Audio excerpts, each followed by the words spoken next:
Tidak, hadirin. Ketenangan hati tidak akan bisa didapatkan dengan dunia ini. Banyak orang yang kaya, tetapi sedikit orang yang tenang.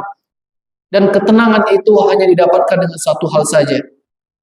Dengan kita selalu beribadah kepada Allah. Allah mengatakan, alladzina amanu wa tatma'inna qulubuhum bi dzikrillah. Orang-orang yang beriman itu hatinya akan tenang dengan satu saja. Dengan satu saja, yaitu berzikir, mengingat Allah Subhanahu wa taala. Ala bi dzikrillah tatma'innul qulub. Ketahuilah, hanya dengan mengingat Allah hati kita menjadi tenang. Hadirin yang dimuliakan oleh Allah. Di dunia kita sementara. Orang yang maksiat sekalipun sadar bahwasanya di dunia kita sementara. Kita lihat saudara-saudara kita di umur 60 tahun, 70 tahun, mereka tidak meninggalkan kita. Tidak bermanfaat sama sekali harta yang mereka kumpulkan selama ini. Tidak bermanfaat sama sekali gelar yang selama ini dia kejar. Semuanya meninggal. Dan cuma satu yang dibawa, kain kafan. Tidakkah kita memperhatikan kaum muslimin, kondisi kita nanti ketika sudah meninggal? Kita bertemu dengan Allah Subhanahu wa taala. Kita akan ditanya. Allah Subhanahu wa taala mengatakan, "Wa laqad ji'tumuna furada kama khalaqnakum awwala marrah." Kita lahir dalam keadaan sendiri, kita mati juga sendiri, hadirin. Ustaz, ketika di dunia saya punya orang tua Ustaz yang sayang sama saya. Ustaz, saya punya teman Ustaz, dia itu peduli sama saya. Kalau saya ada masalah, dia bantu. Tapi ketika meninggal, sesayang-sayang apapun orang sama kita, dia tidak akan mampu untuk menolong kita, hadirin. Maka, oleh sebab itu, setiap kita harus punya tanggung jawab untuk mempelajari agama kita. Karena itulah yang menyelamatkan kita nanti di dalam kubur, hadirin.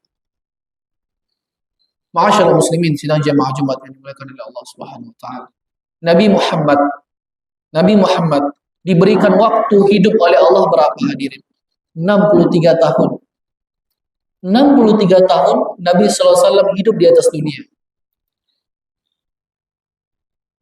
Tetapi pertanyaannya, durasi Nabi sallallahu alaihi wasallam meninggal sampai saat sekarang di kubur itu udah berapa tahun?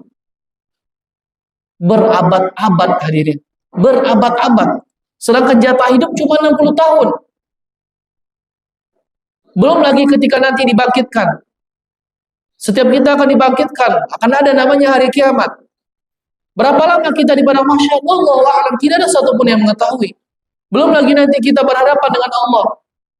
Ma'asyiral muslimin, seseorang yang berakal, mereka akan paham apa yang harusnya saya dahulukan di dalam kehidupan dunia ini. Agama adalah prioritas kita. Agama adalah inti dari kehidupan kita. Kita meninggal satu pun tidak ada yang akan kita bawa. Jangankan orang-orang yang kehidupannya rendah, orang yang berpendidikan tinggi. Presiden kita, contohnya Bapak Joko Widodo ketika meninggal, tidak ada gelar presiden. Enggak, almarhum. Berubah semuanya. Almarhum Joko Widodo. Sama dengan kita yang tidak belajar contohnya, dengan kita yang tidak punya jabatan ketika meninggal, almarhum. Perlu apa yang kita kejar di atas dunia ini?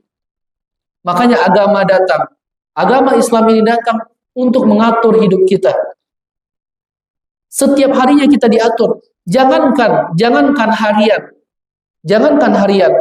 Per jam saja itu diatur oleh agama kita. Saking rincinya agama kita, itu dijelaskan. Ketika bangun tidur, itu ada doa khusus.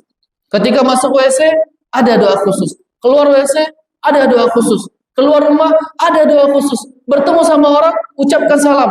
Ketika orang bersin, doakan. Di mana agama yang selengkap ini? Ketika ada orang yang sakit, harus dijenguk. Ketika ada orang meninggal, diselenggarakan jenazahnya oleh semua kaum muslimin. Masyaallah muslimin. Semuanya ini menunjukkan bahwasanya agama Islam ini adalah agama yang kompleks, mengatur setiap sendi-sendi kehidupan kita. Bagaimana cara menghormati orang lebih kecil? Bagaimana cara menghormati orang lebih besar? Makanya Ja'far bin Mansur suatu ketika ditanya oleh kaumnya, oleh kaumnya yang ketika itu beragama non-Islam. Apa katanya? Wahai Ja'far bin Mansur, beliau sudah mengenal Islam, sudah masuk Islam. Apa kata kaumnya?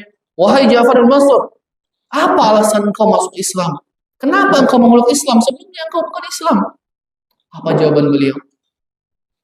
Jawaban beliau adalah, wahai kaumku, sebelumnya kami menyembah berhala. Kami disuruh untuk menyembah sesuatu yang mati. Kami disuruh menyembah sesuatu yang kami buat oleh tangan kami sendiri. Yang ketika kami ajak ngomong, dia nggak akan bisa berbicara. Dahulu kami mencuri harta saudara kami. Dahulu kami berzina. Tidak ada aturan sama sekali. Datang agama Islam. Tidak boleh untuk mencuri. Tidak boleh untuk berzina. Disuruh kita untuk menghormati orang lain. Disuruh kita untuk menghargai setiap orang, anak kecil, anak besar. Apa kata Ja'far bin Mansur ketika itu, hadirin? Bukankah alasan ini tidak pantas bagi saya untuk menjadikan saya seorang muslim? Ma'asyiral muslimin yang dimuliakan oleh Allah Subhanahu wa taala. Di akhir khutbah ini khatib ingin berpesan kepada kita semua. Kita akan meninggal. Setiap kita akan menemui Tuhan kita. Kalau sekiranya kita tidak persiapkan hari ini, kalau tidak sekiranya kita beribadah pada hari ini, kapan kita akan berubah, hadirin? Sedangkan tanda-tanda kiamat itu telah banyak. Salah satunya adalah dengan banyaknya saudara kita yang meninggal. Tidak ada satupun yang bermanfaat ketika kita berhadapan dengan Allah. Yauma la yanfa'u malun wala banun illa man atallaha biqalbin salim. Pada hari yang tidak ada satupun manfaat. Anak kita yang hebat kita katakan nggak bisa menolong kita ketika dikubur.